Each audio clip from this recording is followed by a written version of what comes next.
My parents insisted I hand over my house keys. Your sister has nowhere to live after her divorce. She needs it more than you do, my mother said. My father chimed in, this is for the family. Stop being selfish.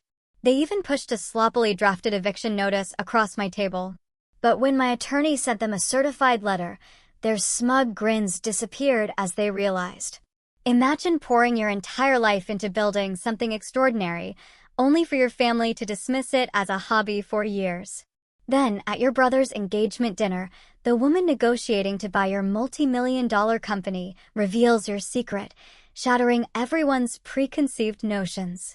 My own mother was speechless, and my brother, well, he was left utterly dumbfounded. Highland Park, that pristine, pressure cooker suburb north of Chicago, always felt like living under a microscope. Our house, elegant and always immaculate, hummed with a quiet intensity, a constant, unspoken demand for perfection. Dinner wasn't just about eating, it was a weekly performance review.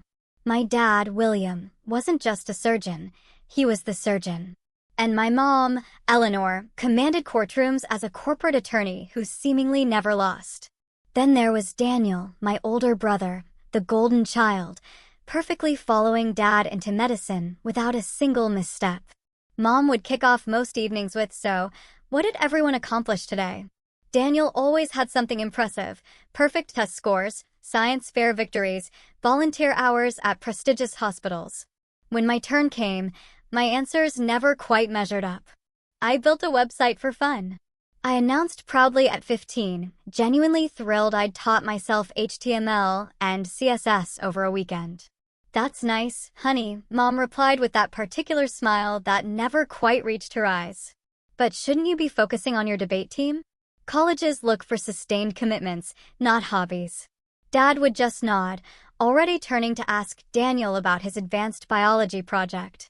The message was deafeningly clear: computers were toys. Real achievement happened in operating rooms and courtrooms. My bedroom became my sanctuary. There, I could dive into programming languages and tech forums without judgment. While Daniel's walls were covered in framed academic awards, mine were adorned with printouts of code and sketches of app interfaces. I'd stay up until 2 a.m. learning Python and JavaScript, then drag myself through chemistry class the next day. Not that my parents noticed my exhaustion, unless it affected my grades, of course. When I was 16, I developed a program that helped organize my school's massive annual fundraiser. The event coordinator, Miss Peterson, was genuinely amazed when my software cut their planning time in half. Your daughter has remarkable talent, she told my parents at a school function. Oh, Olivia has many interests, Mom replied diplomatically, already steering the conversation. But we're focusing on getting her law school prerequisites in order. Law school? I wasn't even planning to apply, but they'd already decided my future for me. My junior year brought a regional coding competition that marked a real turning point. After months of preparation, I qualified for the finals with an inventory management system I'd built. The competition fell on the same Saturday as Daniel's medical school acceptance celebration. We're so sorry, sweetie, Mom said, not looking particularly sorry at all. But your brother's worked his entire life for this. You understand, right? Maybe next time. I competed alone, the only student without family support, and I won first place. The judges, professional software engineers, told me I had natural talent and vision beyond my years. I came home clutching my trophy to find our house full of relatives toasting Daniel. My achievement warranted a quick, "That's wonderful," dear from Dad before he returned to toasting my brother. That night, something shifted inside me. A quiet, fierce resolve ignited. I would succeed on my own terms. I would build something they couldn't dismiss or minimize, something that would force them to see me. Senior year brought college applications and parental pressure to apply to Ivy League schools with strong pre-law programs. Instead, I applied to state universities with excellent computer science departments. When my acceptance to Illinois Tech arrived along with a generous merit scholarship, my parents reacted as if I'd announced plans to join the circus. "You're throwing away your potential," Dad said, disappointment thick in his voice. "Your test scores could get you into Yale." Mom questioned, her voice rising. "Computer science? That's not a field for someone of your capabilities. What they really meant was, that's not a field worthy of a Mitchell. Daniel, home from his first year of medical school, tried to mediate in his well-meaning but utterly condescending way. Maybe it's just a phase, Mom. Let her get it out of her system before law school. I left for college that fall with their expectations weighing on me, but also with the lightness I hadn't felt before. Finally, I could immerse myself in what I loved without constant judgment. What my family called failure, I recognized as the first step toward finding my own path. College was liberation. At Illinois Tech, I wasn't the daughter squandering her potential on computer games. I was Olivia, the student professors singled out for her innovative approaches to programming challenges. For the first time, I found myself surrounded by people who spoke my language and valued what I could do. During sophomore year, I met Chloe Davis in my advanced programming class. While most students struggled with the final project, Chloe and I finished it in half the assigned time and added extra features just for fun. We started grabbing coffee after class, staying until the campus cafe closed, talking about technology and its untapped potential. The healthcare system is broken, Chloe said one night, her laptop open to an article about medical communication failures. Her mother had been misdiagnosed 3 times before finally receiving proper treatment for lupus. Doctors can perform miracles, but they can't communicate with each other or their patients effectively. That conversation sparked something. Over the next week, we sketched ideas on napkins and whiteboards, envisioning a platform that would revolutionize how medical information flowed between providers and patients.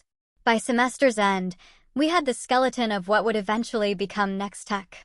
Summer break meant returning home where absolutely nothing had changed. At family gatherings, the first question relatives asked Daniel was about his medical residency. The first question they asked me was when I was switching to a real major. I started giving vague answers about studying technology that allowed conversations to move on quickly. Computer stuff is getting popular, my uncle would say with a dismissive wave. I'm sure you can find some entry-level job when you graduate. Maybe IT support. What they didn't know, Chloe and I were spending every free moment building our prototype. We worked from her parents' garage in Chicago, a space they generously cleared for us. Her family brought us sandwiches and actually asked questions about our progress. The contrast with my own family couldn't have been starker. By junior year, we had a working beta version. We entered entrepreneurship competitions, winning enough prize money to file patents and incorporate our business.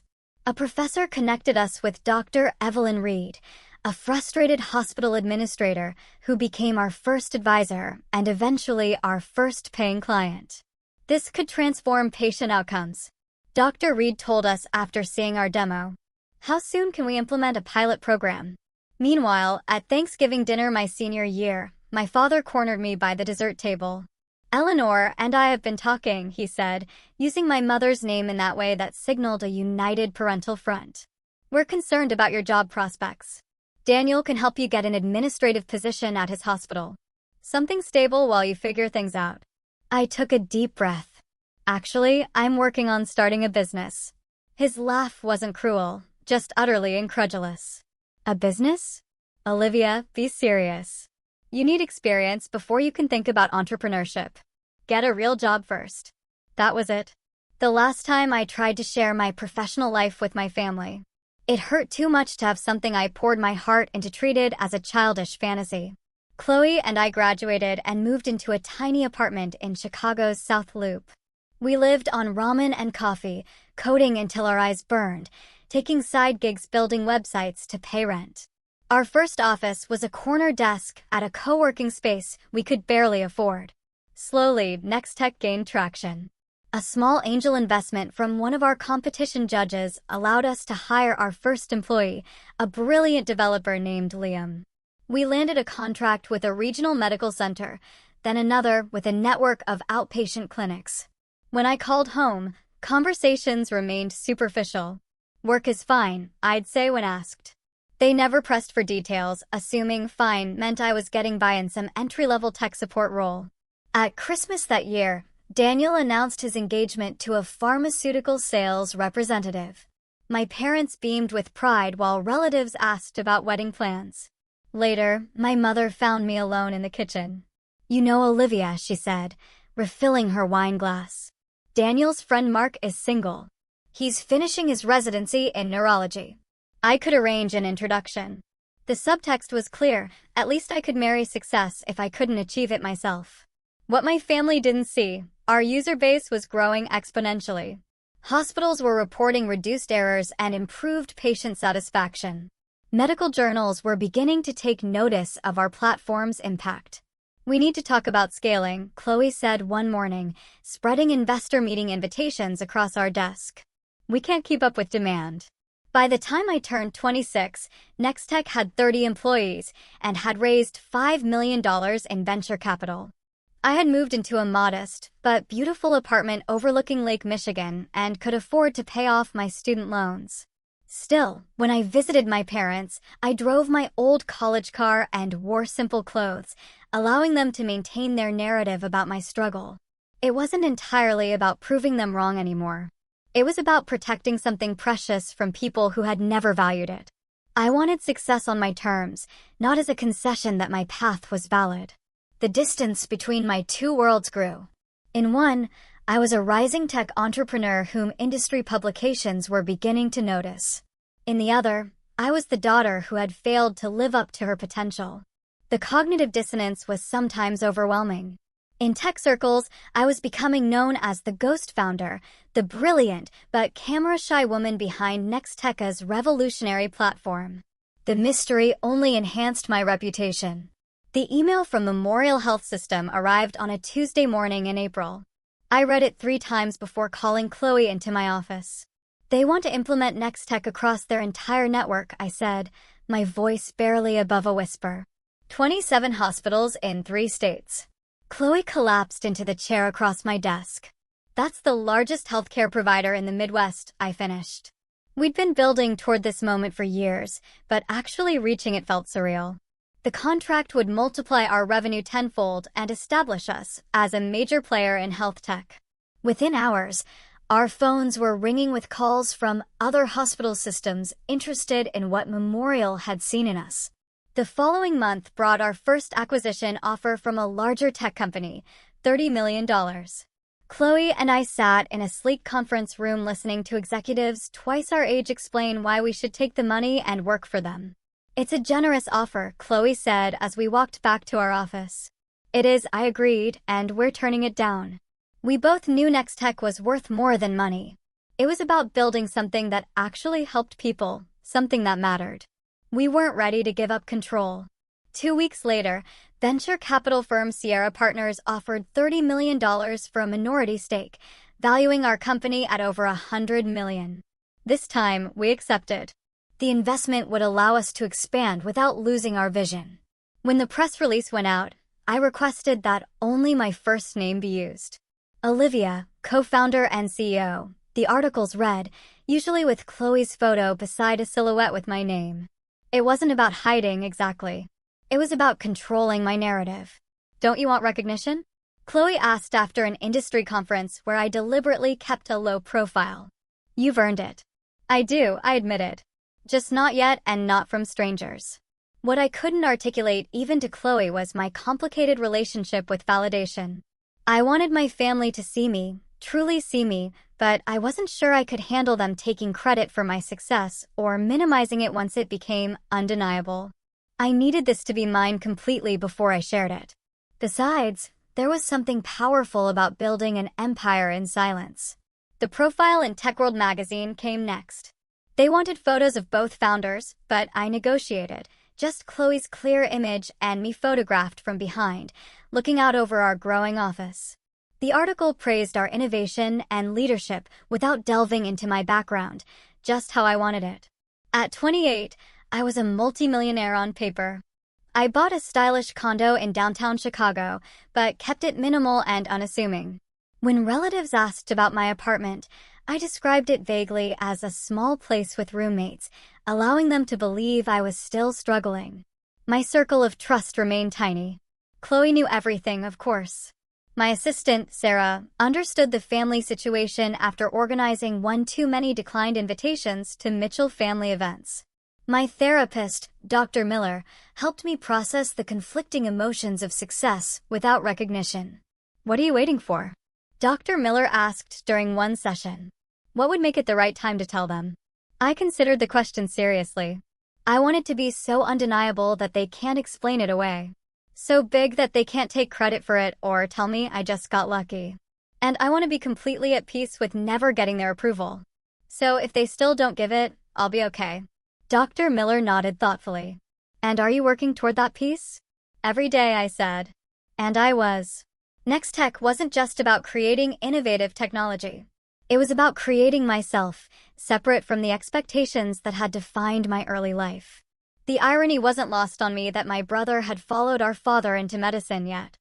I was the one revolutionizing healthcare. Nextech was now being used by over 200 medical facilities nationwide. Studies showed it reduced communication errors by 43% and improved patient satisfaction scores by 38%. Every few months, usually after some family gathering where I'd been subtly pitted against Daniel, I would pull up our company valuation and user statistics. Not from vanity, but as a reminder that external validation wasn't the measure of worth. The numbers helped ground me when old insecurities threatened to resurface. Then came the rumors of potential acquisition by Horizon Health Technologies, one of the largest health software companies in the country. Their initial outreach was tentative, feeling out whether we might entertain an offer after turning down several others. They're talking 200 million. Asterisk operator, CHLOE, asterisk operator, SAIDAFTERSCOPRATOR,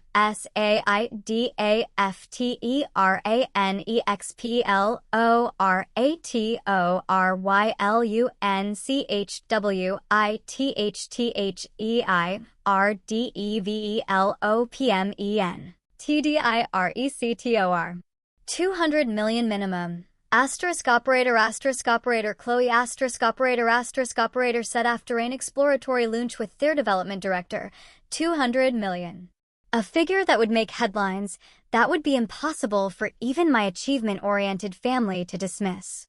Part of me wondered if this might finally be the moment to step out of the shadows, but another part hesitated. Was I really ready for my worlds to collide? What would it mean to suddenly be seen by the people who had spent a lifetime looking past me? I didn't have much time to consider these questions. Life was about to force my hand in the most unexpected way. The call from my mother came on a Sunday afternoon as I was reviewing quarterly projections.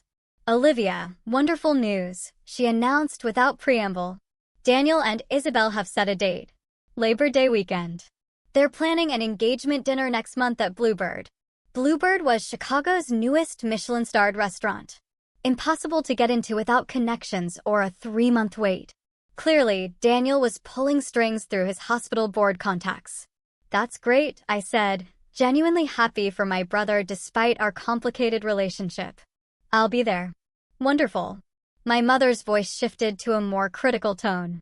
And Olivia, it's a very upscale event. Perhaps we should go shopping for something appropriate. I noticed at Christmas your wardrobe is still very collegiate. I glanced down at my designer silk blouse and tailored trousers. An outfit that had cost more than most people's monthly rent. Not that my mother would know. I'll find something suitable, Mom, don't worry. Well, if you're sure. The doubt in her voice was unmistakable. Isabel works for some big technology company. Very impressive woman. Executive track. Everyone will be dressed to impress. The irony of her concern almost made me laugh. Instead, I took a deep breath. What technology company does she work for? Oh, something about health systems. Horizon something. I don't recall exactly. Daniel says they're very important in their field. My heart skipped a beat. Horizon Health Technologies, the company currently negotiating to acquire Nextech for hundreds of millions of dollars. This couldn't be coincidence. Mom, do you know Isabel's last name? I asked, trying to keep my voice casual. Thorne. Isabel Thorne. Why do you ask? Isabel Thorne. The name wasn't familiar from our acquisition talks, but Horizon was a massive company with thousands of employees. Still, The connection was unsettling. After hanging up, I immediately called Chloe. "You're not going to believe this," I said, explaining the situation. "My brother is engaged to someone from Horizon." "That's quite a coincidence," Chloe replied carefully. "Do you think it will complicate the acquisition?" "I don't know, but I need to find out who she is before that dinner." A quick LinkedIn search revealed that Isabel Thorne was Horizon's Director of Strategic Acquisitions. She would absolutely be involved in the next tech deal, probably leading it. And in a few weeks, we would be sitting across from each other at my brother's engagement dinner, where everyone believed I was an underemployed tech support worker. The universe had a twisted sense of humor. The pressure from my family intensified as the dinner approached. My mother called twice more about my attire. My father left a voicemail reminding me to bring something impressive about my career to discuss with Isabel's parents, who were very accomplished people. A week before the dinner, I received the most painful call yet. "Olivia, I need to discuss something delicate," my mother began. Her lawyer voice, never a good sign. "Your father and I were talking with the Thorns last night. They asked about you and, well, Daniel mentioned you were between jobs." My stomach tightened. "I'm not between jobs, Mom." "Well, that little computer help desk position wasn't exactly something to highlight. Daniel was just trying to smooth things over. The point is, Isabel's father knows someone at Apple who might be hiring entry-level IT staff. Isn't that wonderful? We could finally get you on a proper career track." The casual dismissal of my work, the assumption that I needed rescuing, the complete lack of curiosity about what I'd been doing for the past 5 years, it all crashed over me in a wave of frustration. "Mom, I appreciate the thought, but I'm satisfied with my current position." My voice was tight with controlled emotion. "Don't be proud, Olivia. This is a real opportunity. We all have to start somewhere." After hanging up, I called Natalie, my childhood friend, who had recently moved back to Chicago. Unlike my family, Natalie had always supported my ambitions, even when she didn't fully understand them. Over the years, she'd become one of the few people who knew the truth about Nextech. "They set you up for a pity job interview." Natalie's indignation on my behalf was exactly what I needed. While you're in the middle of a $200 million acquisition deal. That's rich, even for your parents. The worst part is the woman my brother is marrying is literally the person negotiating to buy my company, I said, laughing at the absurdity. "And no one in my family has any idea." "So, what are you going to do at this dinner?" she asked. "Show up in jeans and a hoodie like they expect, or arrive in full CEO mode and watch their jaws drop?" I considered the question seriously. Neither. I'm just going to be myself. No pretense, no big revelation, no games, just dignity. Natalie raised her eyebrows. "That's very mature of you." 5 years of therapy will do that, I replied with a small smile. "Besides, I'm done trying to prove anything to them. If they find out, they find out. I'm not going to hide, but I'm not going to perform either." The night before the dinner, Horizon's final acquisition offer arrived. $215 million, with conditions that would keep Chloe and me at the company for at least 3 years post-acquisition. We were officially on the verge of becoming centimillionaires. As I selected a simple but elegant black dress for the dinner, I felt strangely calm. Whatever happened tomorrow night, I knew my worth now. No one could take that away from me. Bluebird Restaurant lived up to its reputation. Crystal chandeliers cast a warm glow over blue velvet banquettes and tables, set with gleaming silver. A wall of windows overlooked the Chicago River, the city lights reflected in its dark surface. I arrived exactly on time, not early enough to help with arrangements as my mother had suggested, nor late enough to make an entrance, just punctual and dignified, like the businesswoman I was. The hostess led me to a private dining room where my family had already gathered. My father stood by the bar in animated conversation with an older man I assumed was Mr. Thorne. My mother fussed with place cards at the long table, rearranging them for optimal social engineering. Daniel spotted me first. "Liv, you made it." He crossed the room and embraced me with the easy confidence of someone who has never questioned his place in the world. "Come meet Isabel." She stood by the window, tall and elegant in a burgundy dress, her dark hair swept into a sophisticated updo. I recognized her immediately from Horizon's executive page, though I'd never seen her in person during our negotiations, which had been handled through intermediaries until this final stage. "Isabel, this is my sister, Olivia," Daniel said with the slightly apologetic tone he always used when introducing me to his accomplished friends. "It's so nice to finally meet you," Isabel said warmly, extending her hand. "Daniel talks about you all the time." I wondered what exactly he said, but smiled and shook her hand. "Congratulations on your engagement. I'm happy for you both." My mother appeared at my elbow.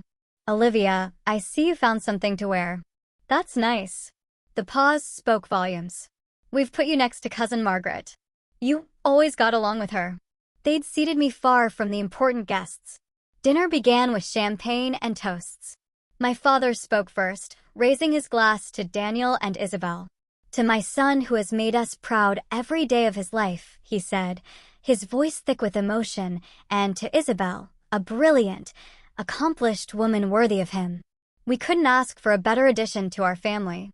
My mother's toast followed, a carefully crafted speech that highlighted Daniel's achievements from his first science fair victory to his recent promotion to chief resident.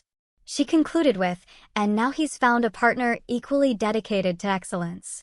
To Daniel and Isabel. As glasses clinked, I noticed Isabel looking at me with a slight furrow in her brow, as if trying to place me in some context beyond Daniel's underachieving sister. The first course arrived, and conversation flowed around me. Cousin Margaret asked about my job situation with the delicate approach of someone inquiring about a terminal illness. "I'm in health technology," I said simply. "Database management." Not untrue, just dramatically understated. "Oh, that's nice," she replied with the same inflection my mother had used earlier. "Is there room for advancement in that field?" Before I could answer, my uncle leaned across the table. "Olivia, Daniel tells us you might have a lead on a position at Apple. That would be quite a step up for you." I took a slow sip of water. I'm actually quite satisfied with my current work. My father overheard and joined in. "Olivia, there's no shame in accepting help to get your foot in the door somewhere respectable. We all want to see you succeed." From across the table, I noticed Isabel staring at me more intently now. Recognition was dawning in her eyes. "Olivia," she said during a lull in conversation, her voice cutting through the ambient noise. "Forgive me, but is your last name Mitchell?" The table fell quiet. Daniel looked confused. "Of course it is. She's my sister." Isabel's eyes widened. "You're Olivia Mitchell from Next Tech?" And there it was. The moment I both dreaded and secretly anticipated for years. "Yes," I said simply. Isabel set down her fork with a small clink against fine china. "Wait, you're the founder? The CEO, Olivia Mitchell?" The one, she stopped herself, suddenly aware of the public setting. Daniel laughed nervously. "Isabel, I think you're confusing Olivia with someone else. My sister works in tech support or something." "No," Isabel said slowly, looking directly at me. "Your sister is the founder and CEO of Next Tech, the healthcare communication platform that's revolutionizing patient care across the country. The company my firm is currently in final negotiations to acquire for over $200 million. The silence that followed was absolute. My father froze with his wine glass halfway to his lips. My mother's hand fluttered to her pearl necklace. Daniel's mouth literally hung open. "Is this true?" My father finally managed. I met his gaze steadily. "Yes.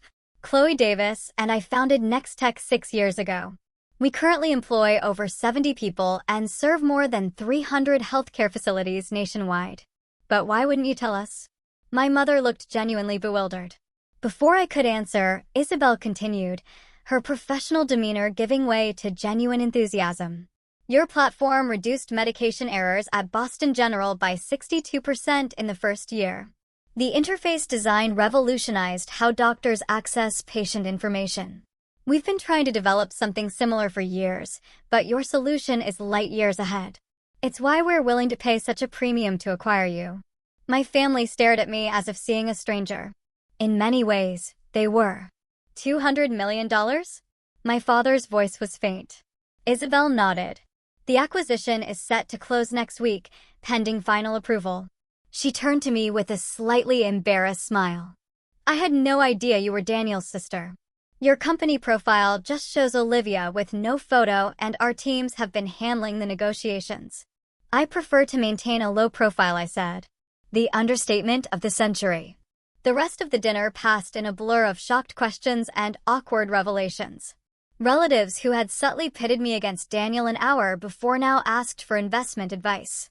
My mother mentioned 3 times that she always knew I had a special talent with computers. My father claimed he'd told colleagues about his daughter, the tech entrepreneur, for years. Daniel alone remained relatively quiet, processing the fact that his struggling little sister was about to sell her company for a sum that dwarfed his entire expected lifetime earnings as a physician. Through it all, I maintained my composure, answering questions politely, but without the desperate desire for approval that had defined so much of my earlier life. The validation I'd once craved now felt hollow in the face of their sudden opportunistic pride. As the evening wound down, Isabel pulled me aside. I'm sorry if I created an awkward situation. I was just so surprised. I smiled genuinely. Don't apologize. It's been a long time coming. For what it's worth, she added, your reputation in the industry is extraordinary. People call you the ghost genius. Now I understand why you kept such a low profile. As we said our goodbyes, my mother clutched my arm. We need to talk soon, Olivia. Properly talk about everything. I nodded, knowing the conversation was inevitable, but no longer fearing it. We will. Walking to my car, I felt lighter somehow. The secret I'd carried for years was finally in the open. Whatever came next, I would face it on my own terms, secure in the knowledge of what I had built. The first text arrived before I even got home from the dinner. My mother, we need to talk. Brunch tomorrow. The Drake Hotel at 11 o'clock. By morning, my phone was flooded. Relatives suddenly remembered they had always supported my computer interests. Cousins who hadn't spoken to me in years asked about investment opportunities. Daniel sent 3 separate messages, each more confused than the last, culminating in a simple, "Why didn't you tell me?" I replied only to my parents, agreeing to brunch. Some conversations needed to happen in person. The Drake's dining room was elegant and discreet, perfect for the difficult conversation ahead. My parents were already seated when I arrived, both dressed impeccably, as if for an important business meeting rather than family brunch. Olivia, my father, stood awkwardly, oscillating between his usual perfunctory greeting and something more befitting a daughter he just discovered was wildly successful. He settled on an uncomfortable hug. You look well. My mother was less restrained. Darling, we have so much to discuss. I've been reading all about Next Tech this morning. The innovation awards, the funding rounds, the user growth statistics. Why would you keep all this from us? We're your family. I think you know why. I certainly don't, my father replied, his tone defensive. We've always supported your pursuits. The waiter arrived with coffee, giving me a moment to compose my thoughts. Once he left, I looked directly at my parents.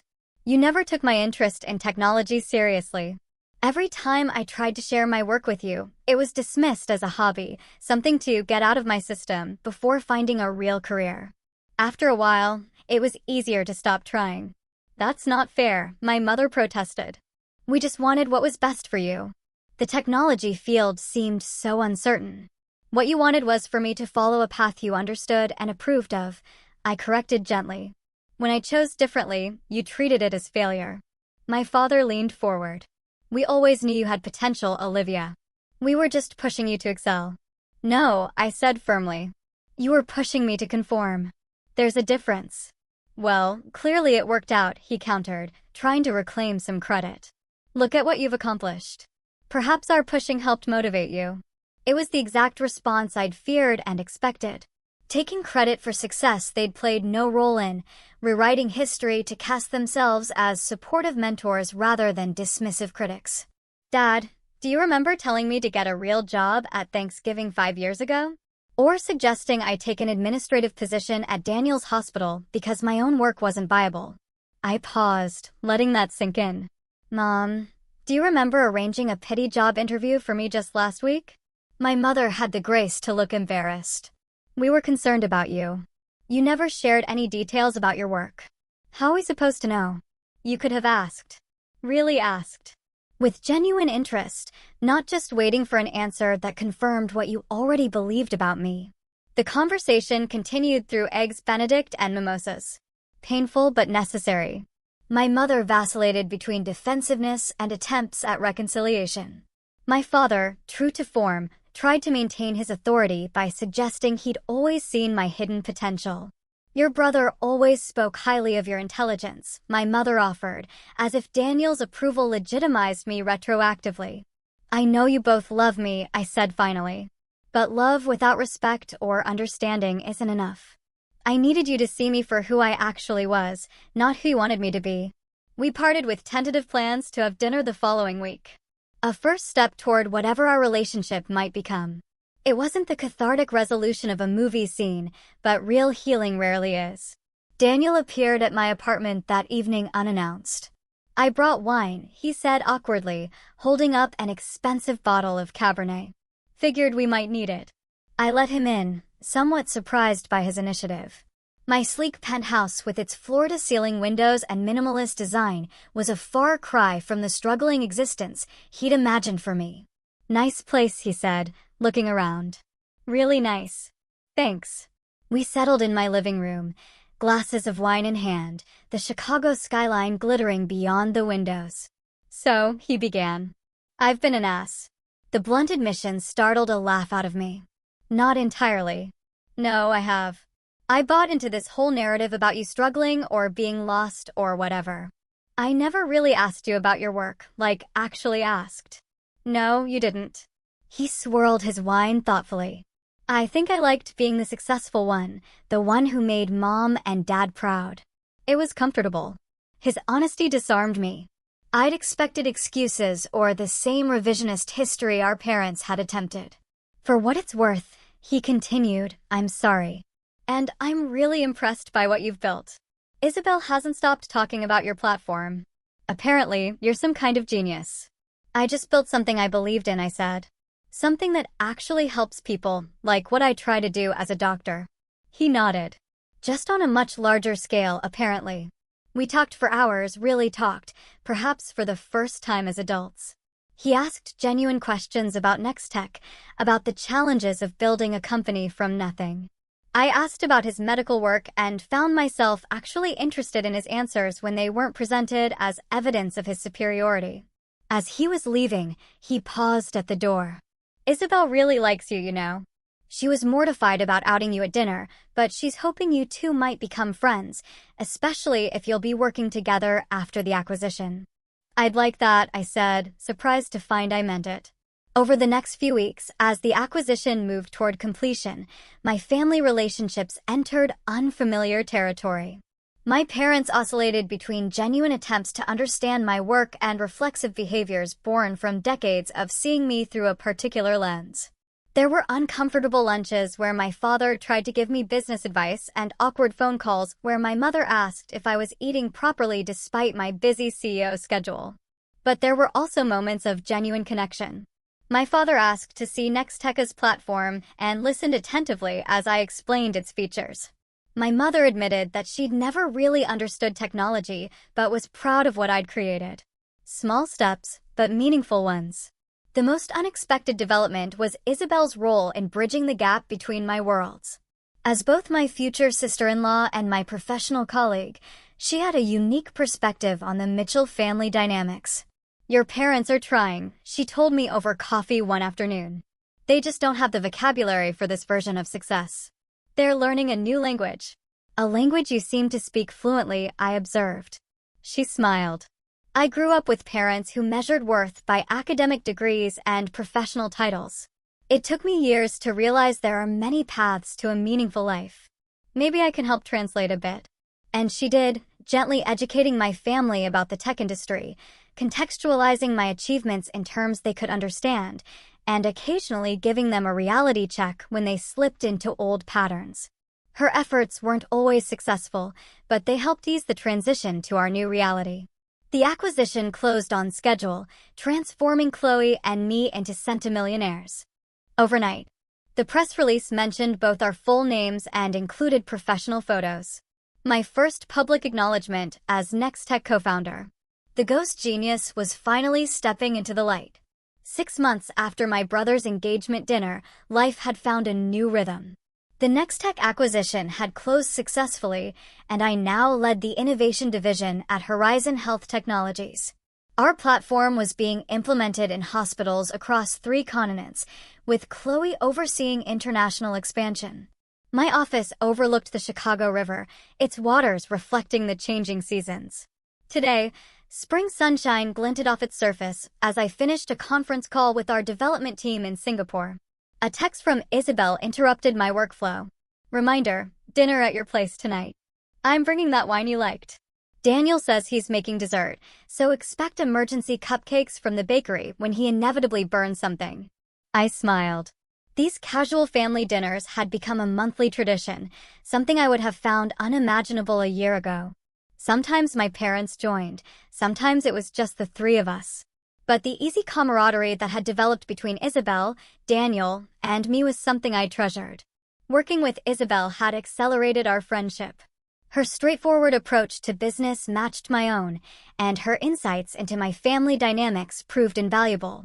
She understood my parents in ways I sometimes couldn't, identifying the insecurities beneath their controlling behaviors. "William didn't dismiss your tech career because he thought you'd fail," she observed once. "He dismissed it because he didn't understand it." And William Mitchell hates not understanding things. My relationship with Daniel had transformed most dramatically. Without the hierarchy of successful doctor and struggling sister, we discovered common ground. Both of us were driven, detail-oriented perfectionists who genuinely wanted to improve healthcare. Now we traded ideas instead of judgments. My parents were trying. That was the most accurate description. We had established new boundaries, with my mother no longer offering unsolicited advice about my appearance, and my father making visible efforts to ask questions about my work without immediately suggesting improvements. Our weekly Sunday calls were no longer exercises in evasion, but actual conversations. Not always easy ones, but real nonetheless. My mother had even visited Nextech's offices, her initial awkwardness giving way to genuine pride as employees greeted me with obvious respect. The healing wasn't just external. The acquisition had given me the freedom to focus on my own well-being in ways I'd neglected during the startup grind. Regular therapy sessions with Dr. Miller helped me process the complicated emotions around my family's sudden recognition. "You spent years protecting yourself from their judgment," she noted during one session. "Now that protection isn't necessary in the same way, but the habits remain. It's okay to let some of those walls down gradually." I'd taken her advice, not just with family, but in building a broader support network. Natalie remained my oldest and most trusted friend, but I'd also connected with other women entrepreneurs through mentoring programs and industry events. The isolation that had characterized my early career had given way to a chosen family of people who understood both my work and my journey. One particular source of joy was mentoring young women in technology. Once a month, I hosted workshops for high school girls interested in STEM fields, sharing not just technical knowledge, but the emotional resilience needed to pursue unconventional paths. "My parents think computer science is just a hobby," one 15-year-old told me, echoing my own experience. "They want me to become a lawyer like my mom." "What do you want?" I asked. "To build things that matter," she replied without hesitation. "Then build them," I said, sharing resources and encouragement. "Find the people who believe in your vision, even if they're not your family, and keep the door open for your parents to understand later." That evening, as I prepared for dinner with Daniel and Isabel, I reflected on how far I'd come. The external validation I'd once craved had arrived in abundance: industry recognition, financial success, even family acknowledgement. But I discovered something more valuable along the way: the ability to validate myself. Daniel arrived first, bearing both a homemade chocolate cake that looked surprisingly edible and the emergency bakery cupcakes Isabel had predicted. "I hedged my bets," he admitted with a laugh. "Only set off the smoke alarm once this time." Isabel arrived with wine and news about their wedding plans. As we gathered around my dining table, the conversation flowed easily from work to wedding to family gossip. Mom's actually reading books about technology startups, Daniel reported. I found tech founders under 30 on her nightstand last week. Better late than never, I said without bitterness. Later, as we moved to the living room with coffee and dessert, Isabel asked a question that caught me off guard. Do you ever wish things had been different? That your family had recognized your potential from the beginning? I considered carefully before answering. Of course, sometimes. It would have been easier, less painful, but I'm not sure I would have built the same resilience or clarity of purpose. I learned to believe in myself when no one else did. That's a powerful foundation. Plus, Daniel added with newfound self-awareness, if Mom and Dad had been fawning over your tech career, I might have grown up even more insufferable than I was. We laughed, the sound floating out over the city lights. The journey wasn't over. Family relationships are never truly fixed, but rather continuously evolving. There would be more difficult conversations, more moments when old patterns threatened to reassert themselves. But something fundamental had shifted. I no longer needed my family to see my worth in order to know it myself. That freedom allowed me to accept their growing appreciation without desperation, to forgive past dismissals without forgetting the lessons they taught me, and to build relationships based on who we were becoming rather than who we had been.